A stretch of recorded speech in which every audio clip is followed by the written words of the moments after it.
Hello, this is Minada. I'm going to recite some of T.S. Eliot poem. It's The Wasteland. I chose to talk about the fifth section, and here is it. After that rich light ridden sweaty faces, after the thirsty silence in the greatness, after the agony in stony places, the shouting and the crying, prison and palace and reverberation, of thunder of spring over distant mountains, he who was living is now dead, we who were living are now dying with a little patience. Here is no water, but only rock. Rock and no water, and the sandy road. The road winding above among the mountains, which are mountains of rock without water. If there were water, we should stop and drink. Amongst the rock, one can't stop or think. Sweet is a drain, and feet are in the sand. If there were only water amongst the rock. Dead mountains, mouth of curious teeth that can't spit. If there were water and no rock, if there were rock and also water, and water, a spring, a pool among the rock, if there were the sound of water only, not the cicada, and a dry grass singing, but sound of water over a rock, where the hermit thrush sings in the pine trees. Drip, drop, drip, drop, drop, drop, drop, but there is no water. Who's the third? Who walks always beside you? When I count, there are only you and I together.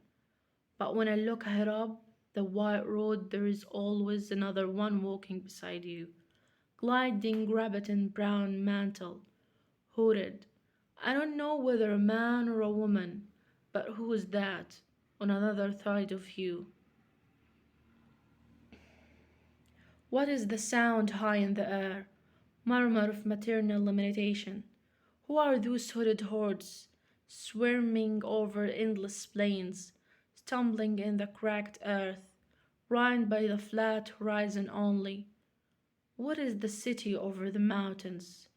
Cracks and reforms and breasts in the violet air, falling towards Jerusalem, Athens, Alexandria, Vienna, London, unreal.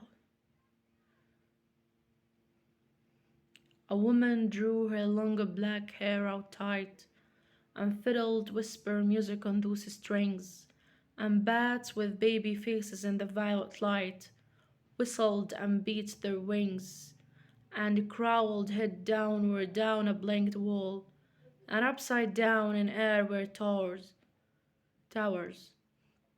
tolling reminiscent bells that kept the hours, and voices singing out of empty cisterns and exhausted wells. In this decayed hole among the mountains, in the faint moonlight, the grass is singing over the tumbled graves about the shovel. There is the empty shovel, only the wind's home. It has no windows, and the door swings. Dray bones can harm no one. Only a cock stood on the roof tree, cuckoo-rico, cuckoo-rico, in a flash of lighting. Then a dumb gust bringing rain.